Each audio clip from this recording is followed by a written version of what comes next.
어느 날 아침 눈을 떴을 때 창밖에서 벌어지는 무시무시한 광경을 목격하게 되었습니다. 그들이 살고 있는 아파트 바로 앞 도로에 집안이 내려앉아 커다란 웅덩이가 생겨나고 있는 것이었습니다. 계속 꺼져 들어가는 웅덩이 속으로 자동차와 도로 그리고 잔디밭이 함몰되어 갑니다.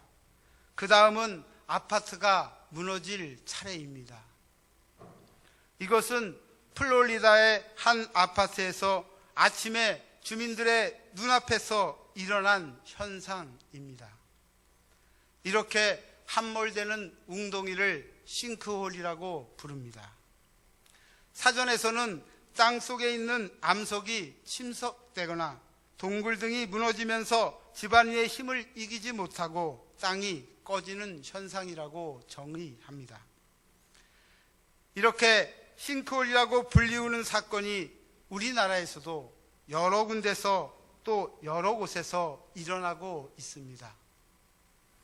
2010년부터 서울에서만 지름이 2m 이상인 대형 싱크홀이 14개나 발생했습니다. 이제는 싱크홀의 공포가 남의 나라 이야기가 아닙니다. 지난 2012년 인천시 지하철 공사 현장에서 20m가 넘는 구멍을 만들며 지나가는 행인을 깜짝 놀라게 하고 그때 지나가던 오토바이를 탄 사람이 빠져서 죽었던 사건이 있습니다. 그리고 얼마 전에는 용산역 부근 버스 정류장에서 내리던 사람들이 갑자기 꺼지는 구덩이 속으로 떨어진 적이 있습니다. 특히 도심 지역에 이러한 싱크홀이 생기는 이유는 여러 가지가 있지만 대부분 지하수에 이상이 생기면서 만들어지는 것이 대부분입니다. 지하수를 너무 많이 끌어다가 쓰면 지하수위가 낮아지면서 공동부위가 생기게 됩니다. 그러면 지하수가 감당하던 압력을 땅속 공간이 고스란히 받게 되어 그 결과로 지표가 무너지며 싱크홀이 만들어진다고 과학자들은 이야기합니다. 이러한 싱크홀의 가장 두렵고 무서운 점은 지진과 달리 전조현상이 없다는 것입니다. 불과 2초 내지 4초 사이에 땅 위에 있는 것들을 순식간에 삼켜버리는 것입니다. 이런 현상은 사람들의 내면에서도 동일하게 나타납니다. 아마 우리들이 내면에 고갈이 되어서 영적인 침체가 왔을 때, 또 피곤으로 무력한 감을 느낄 때, 그리고 지금까지 추구했던 그 목표에 대한 쓰디쓴 환물이 일어날 때 우리의 내면은 갑자기 그리고 순식간에 무너지게 됩니다. 그러므로 우리는 늘 자기 내면의 영적 상태를 점검해야 합니다. 오늘 본문에 나오는 엘리야는 하나님께 붙들려서 쓰임을 받는 정말 놀라운 능력의 소유자입니다. 그리고 불신앙의 세력과 담대하게 맞서 싸운 하나님의 위대한 일꾼입니다. 그런 그가 육신적인 고갈과 그리고 영적인 살찐 상태가 되어서 한 로뎀나무 아래서 하나님 앞에 죽기를 청하고 있습니다. 우리가 믿음의 선한 싸움을 싸우는 신앙생활을 하다 보면 성경에 여기저기에서 나오는 것처럼 수많은 환난을 당할 때가 있습니다. 이러한 때에 자칫 영적 침체의 위기를 만나기도 합니다. 여러분들은 과연 어떻습니까? 지금 혹시 영적인 침체의 위기는 아닙니까? 이럴 때 우리가 어떻게 믿음의 싱크홀을 극복하고 믿음의 승리자가 될 수가 있을까요? 오늘 본문을 중심으로 은혜를 나누고자 합니다. 먼저 성도들에게는 신앙 때문에 만나는 역경이 있습니다. 열왕기상 18장에서는 엘리야가 당시 바알과 아세라 우상을 섬기는 자들과 갈멜상에서 대결하여 크게 이기고 그들 선지자들 850명을 다 죽이고 승리를 합니다. 그 그가 그리고 기도함으로 3년 반 동안이나 오지 않던 비를 오게 하는 놀라운 사실이 기록되어 있습니다. 그런데 19장에 와서는 엘리야의 모습이 완전히 반대의 모습으로 변합니다. 전날 갈멜산에서 있었던 그런 위대한 일들을 뒤늦게 이사벨이라는 여왕이 알게 되자 이사벨 왕후는 엘리야에게 사람을 보내서 내일 이맘때 반드시 너를 죽이겠다라고 협박을 합니다. 그 말을 들은 엘리사는 이사벨 왕후가 무서웠습니다. 두려움이 몰려왔습니다. 그래서 할 수 없이 남쪽 유다 나라로 도망을 갑니다. 그렇게도 담대하고 당당하던 엘리야가 그렇게 약해질 수가 없습니다. 우리는 여기서 인간의 참 나약한 모습을 보게 됩니다. 아무리 유능한 하나님의 일꾼도 영적인 침체에 빠질 수가 있다는 것입니다.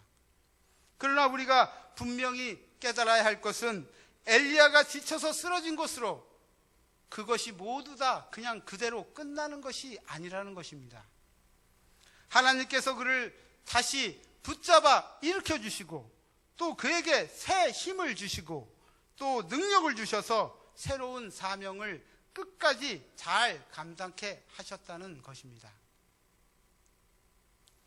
오늘의 우리들도 믿음의 선한 싸움을 싸우다가 여러 가지 환경과 또 사정과 또 형편에 따라서 쓰러지고 지치고 낙심할 수밖에 없습니다. 설령 그렇다고 해도 낙심하거나 절망하지 마시기 바랍니다. 예전에 엘리야를 지켜주신 그 하나님께서 오늘 우리도 똑같이 지켜주시고 붙드십니다. 그 사실을 믿으시기 바랍니다. 고린도후서 11장 23절에서 27절에서 사도 바울은 옥에도 여러 번 갇히고 매도 여러 번 맞고 여러 번 죽을 뻔도 했습니다. 그런데도 바울은 복음을 전하면서 로마서 8장 37절에 그러나 이 모든 일에 우리를 사랑하시는 이로 말미암아 우리가 넉넉히 이기느니라 라고 고백합니다. 여기서 그러나는 승리의 확신에 찬 그러나입니다. 따라서 복음 전하는 일을 하다가 여러 가지 핍박과 고난을 당하는 가운데서도 우리를 사랑하시고 도우시는 하나님의 은혜로 넉넉히 이기느니라 라고 담대하게 증거하고 있는 것입니다. 엘리야 시대에는 왕을 비롯한 많은 백성들이 불신앙으로 우상숭배의 죄에 빠져 있었습니다. 그리고 신앙으로 사는 자들을 박해했기 때문에 참으로 신앙적으로 살기가 매우 어려웠던 시절입니다. 신약 성경을 보면 사도 바울이 활동하던 당시에도 그와 별반 다르지 않습니다. 불신앙의 사람들이 주류를 이루는 상황에서 복음을 전하는 일이 힘들고 어려웠다고 바울도 고백하고 있습니다. 하지만 오늘 본문 18절에서 불신앙의 세상 가운데 살면서도 많은 유혹을 받고 시험을 받을 때 당시 바알에게 무릎을 꿇지 않은 선지자 7,000명이나 있었다는 것을 하나님께서는 알고 계셨습니다. 하나님은 지금도 우상 앞에 무릎을 꿇지 않는, 세상 앞에 무릎을 꿇지 않는 그러한 사람들을 지금도 찾고 계십니다. 여호수아 6장 8절과 20절 말씀입니다. 아간은 여리고성 전투에서 참가해서 큰 승리를 거두고 또 지도자 여호수아의 명에 절대적으로 잘 복종했던 사람 중에 한 사람입니다.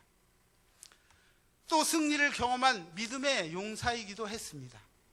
그러나 그는 아름다운 그 시날산의 외투와 금은 마음이 빼앗김으로써 하나님께 바쳐진 성물을 훔치는 범죄를 저지르게 되었고 그 종국에는 그것으로 심판을 받게 됩니다.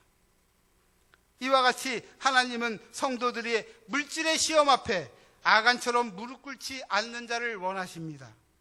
정욕의 시험 앞에 무릎 꿇지 않는 자를 찾고 계십니다. 하나님은 정욕으로 인하여 시험에 든 다윗을 향하여 나단 선지자를 보내서 책망하십니다. 사무엘하 12장 8절에서 9절 말씀입니다. 같이 한번 읽겠습니다. 시작. 내 주인의 집을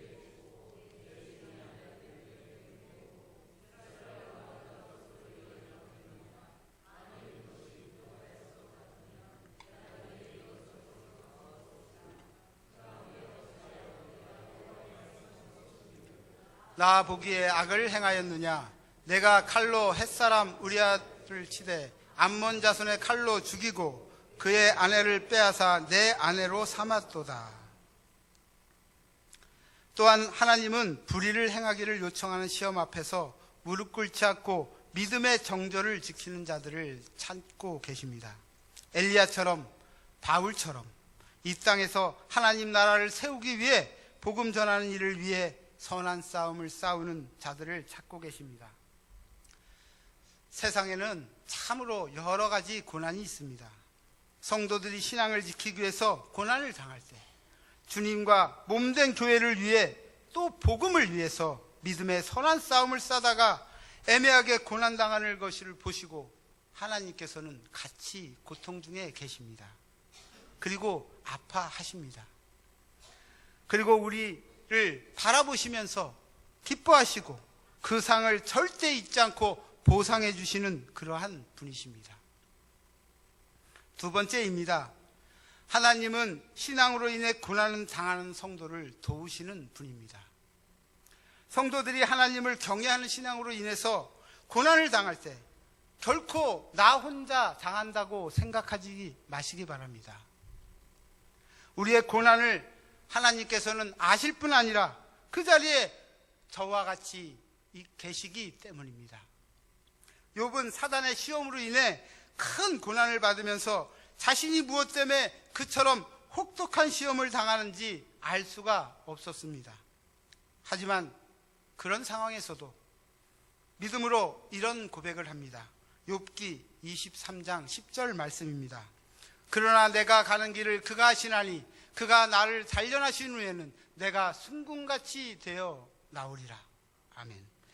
엘리야는 하나님을 대적하는 세력과 고독한 싸움을 하면서 나만 홀로 남았다고 했지만 결코 그렇지 않았습니다. 엘리야 곁에는 알게 모르게 그를 돕는 손길들이 있었습니다. 하나님은 언제나 엘리야와 함께 하셨습니다. 엘리야가 갈멜산에서 바알과 아세레 선지자들과 대적할 때 제단에 불을 내리신 분이 하나님이셨고요. 또 그에게 까마귀를 통해 먹을 것을 공급하신 분이 바로 하나님이십니다. 사르밧 가부의 가정에도 병에 기름과 통에 가루가 계속해서 나오도록 기적을 베푸신 분도 하나님이셨습니다. 엘리야가 행한 기적의 배후에는 늘 하나님이 함께 하셨습니다. 호렙산 동굴에 숨어 있을 때 세밀한 음성으로 그가 해야 할 일을 지시한 분도 바로 하나님이십니다. 또한 천사가 엘리야를 도왔습니다. 엘리야가 광야로 피하여 죽기를 구했을 때 천사가 나타나 떡을 주고 마실 물을 주었습니다. 그리고 엘리야를 위로하고 또 그리고 격려했습니다. 천사들은 또한 예수님의 기도를 돕기도 했습니다. 감옥에 갇힌 베드로를 풀어주었습니다. 풍랑을 만난 바울과도 함께 했습니다. 오늘날에도 그 천사들이 우리를 돕는 줄을 믿으시기 바랍니다. 그리고 엘리야의 배후에는 숨은 신자들이 있었습니다. 엘리야는 나만 홀로 남았다고 했지만 실제로는 7,000명이나 되는 신실한 신자들이 숨어 있었습니다. 오늘 본문 18절에 그러나 내가 이스라엘 가운데 7,000명을 남기리니 다 바알에게 무릎을 꿇지 아니하고 다 바알에게 입맞추지 아니한 자니라 라고 말씀하십니다. 드러난 신자만 신자가 아닙니다. 드러난 일꾼만 일꾼들이 아닙니다. 자신을 전혀 드러내지는 않았지만 묵묵히 바르게 살려고 하는 숨은 일꾼들이 있기에 교회는 튼튼해지고 건강한 사회가 되고 건강한 국가가 되는 것입니다. 하나님은 바울의 사역 가운데서도 함께 하셨습니다. 바울은 고난 중에서 로마서 8장 31절과 32절에서 이렇게 말할 수 있었습니다. 그런즉 같이 읽겠습니다. 시작. 그런즉 이에 대하여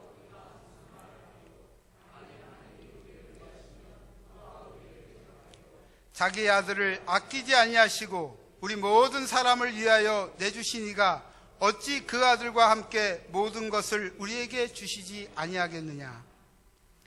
이처럼 하나님의 은혜의 섭리로 돕고 계신 하나님을 의지한 바울은 환난을 조금도 두려워하지 않았습니다.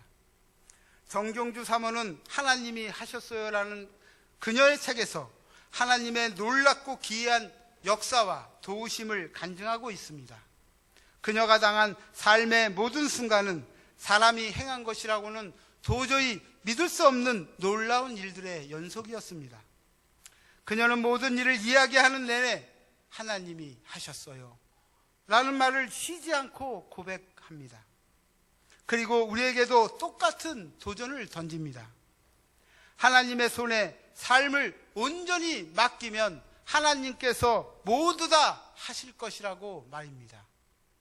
그녀가 대한항공 국제선 승무원 시절에 어느 날 비행기가 일본 상공을 지나가고 있었습니다. 그때 갑자기 조종실에서 안내방송이 들려옵니다. 승객 여러분, 여객기 우편 날개 엔진에 원인 모를 화재가 발생했습니다. 승무원과 승객 전원은 비상 준비를 마치시고 착석해 안전벨트를 매 주십시오. 평소 그녀의 신앙을 못마땅하게 생각하던 신은 없다고 떠들던 남자 승무원이 달려와 그녀 앞에 털썩 무릎을 꿇으면서 애원을 합니다. 미스 정, 기도해줘요. 미스 정, 부탁이에요. 날 위해서 기도해 주세요. 그녀는 그와 함께 기도를 합니다. 그런데 그녀의 입에서 아멘 소리가 끝나자마자 안내방송이 다시 들려옵니다. 승객 여러분, 안심하십시오. 무슨 영문인지는 모르겠지만 여객기 우편 날개 엔진의 원음몰이 불이 꺼졌습니다. 곧 김포공항에 안전하게 도착하겠습니다. 승객들은 손뼉을 치며 환호성을 울리며 좋아했습니다. 그러나 남자 승무원인 미스터 김은 여전히 바닥에 무릎을 꿇는 자세로 눈물을 흘리고 있었습니다. 그녀는 하나님의 도우심에 감사하며 함께 울었노라고 고백합니다. 하나님의 자녀들은 하나님의 도움으로 풍성한 삶을 누리고 살아갑니다. 그런데 사단은 그러한 사실을 믿지 못하도록 마음에 죄의식을 가지게 하고 그렇게 살지 못하도록 가로막습니다. 계속적으로 하나님 자녀의 신분에 회의를 느끼도록 만듭니다. 그리고 사단은 우리를 고소하고 정죄합니다. 그러나 여기에 넘어가 죄의식에 사로잡혀서는 안 됩니다. 로마서 8장 33절과 34절 말씀입니다. 하나님이 우리를 위하시면 아무도 우리를 고발하지 못하며 하나님이 우리를 위하시면 아무도 우리를 정죄할 수 없다. 우리 모두 의심하지 말고 하나님은 우리를 도우신다는 것을 믿는 자들이 되시기를 기원합니다. 세 번째입니다. 하나님은 성도들이 선한 싸움에서 넉넉히 이기게 하십니다. 하나님은 낙심한 엘리야에게 천사를 보내어 음식을 먹게 하고 어루만지고 기운을 붙돋게 한 다음 호렙산으로 가게 했습니다. 하나님은 그곳에서 세미한 음성으로 그가 할 일을 가르쳐 주심으로 끝까지 그 사명을 다 감당하도록 하십니다. 바울 사도 역시 로마서 8장 37절에 그러나 이 모든 일에 우리를 사랑하시는 이로 말미암아 우리가 넉넉히 이기느니라 라고 말합니다. 여기에서 넉넉히 이긴다는 헬라어 동사는 헤페르니코멘입니다. 이 말은 헤페르, 무엇 위에 라는 말과 니코메, 정복한다 라는 말의 두 단어가 합성된 단어입니다. 다시 말하면 정복 이상의 정복을 얻게 된다는 말입니다. 즉 하나님이 우리를 위하시고 또 하나님이 우리와 함께 하신다면 어떠한 싸움에서도 결코 패배하지 아니하고 승리 이상의 승리를 쟁취할 수 있고 정복자 이상의 삶을 살아갈 수 있다고 하는 것입니다. 이 믿음을 가진 바울은 감옥에서 순교할 것을 내다보면서 이렇게 고백합니다. 디모데후서 4장 6절에서 8절입니다. 전제와 같이 내가 벌써 부어지고 나의 떠날 시각이 가까웠도다. 나는 선한 싸움을 싸우고 나의 달려갈 길을 마치고 믿음을 지켰으니 이제후로는 나를 위하여 의의 면류관이 예비되었으므로 주 곧 의로우신 재판장이 그날에 내게 주실 것이며 내게만 아니라 주의 나타나심을 사모하는 모든 자에게도 니라 라고 합니다. 엘리야와 함께 하신 하나님, 또 바울과 함께 하신 사랑의 하나님은 오늘 믿음으로 사는 우리와 함께 하시어 우리를 대적하는 그 모든 세력을 이기시고 넉넉히 이기게 하십니다. 조엘 소넨버그는 생후 20개월에 자동차 사고로 신체의 85%의 3도 화상을 입어서 몸이 수동이처럼 변했습니다. 하지만 부모는 믿음으로 아들을 포기하지 않았습니다. 치료받은 후 아이들이 원숭이라고 놀리고 어른들이 왜 얼굴에 가면을 쓰고 다니냐고 놀려도 조엘은 하나님의 사랑을 전 세계에 전하면서 인간이 극복하지 못할 시련은 없다라고 간증합니다. 무려 50여 차례나 수술을 받았지만 고등학교 때 지역 축구연맹 대표팀 주장을 맡았고 손가락 없이 자전거 타는 법을 배워 산악장 자전거를 즐기고 수영과 스쿠버 다이빙, 수상 스키를 즐기며 당당하게 살아가고 있습니다. 무엇이 그 험악한 환경 속에서도 풍성하게 살 수 있도록 만들었을까요? 바로 하나님의 사랑입니다. 그의 아버지는 자동차 사고를 일으킨 가해자 도트에게 말합니다. 도트 씨, 당신은 18년 전에 생기 넘치는 개구장의 아들을 시커멓게 불에 그을려 비명을 지르는 숫덩이로 돌려주었습니다. 그러나 지난 세월 동안 수많은 의사와 친구와 가족들, 특별히 하나님께서 그 숫덩이를 갈고 광택을 내서 눈부신 금강석으로 변화시켰습니다. 그리고 조엘도 이렇게 말합니다. 도트 씨, 당신을 위해서 기도합니다. 우리의 주인이시오 구세주인 예수 그리스도의 한없는 은혜를 깨닫도록 기도합니다. 저는 증오심으로 인생을 허비하지 않을 것입니다. 원망과 절망이 또 다른 고통이 나을 것이기 때문입니다. 대신 사랑으로, 하나님의 은혜 안에 있는 무한한 사랑으로 둘러싸일 것입니다. 하나님의 사랑이 승리하신 겁니다. 하나님의 사랑이 그들로 풍성한 삶을 살도록 만든 것입니다. 조엘은 다시 우리에게 말합니다. 하나님은 여러분을 사랑하십니다. 여러분은 하나님의 사랑, 그 가득한 계획 속에서 살고 계십니다. 지금 건강해하고 많이 가진 것을 하나님의 은혜로 생각하지 마시기 바랍니다. 언제나 하나님께 영광을 돌리겠다는 마음으로 살아갈 때 그 하나님의 은혜를 받을 수 있습니다. 우리 모두 믿음으로 넉넉히 이기는 성도가 되시기를 바랍니다. 결론입니다. 성도들에게는 신앙점에 만나는 싱크홀이 있습니다. 하나님은 신앙으로 인해 고난을 당하는 성도들을 도우시는 분입니다. 하나님은 성도들이 선한 싸움에서 넉넉히 이기게 하십니다. 우리의 삶 가운데서 고난과 환난, 여러 가지 시험이라는 싱크홀을 만날 때 우리 두려워하지 맙시다. 사랑의 하나님이 계시니까요. 사랑의 하나님이 우리를 돕고 넉넉히 이기게 하심을 믿고 승리하는 성도들이 다 되시기를 기원합니다. 기도하시겠습니다.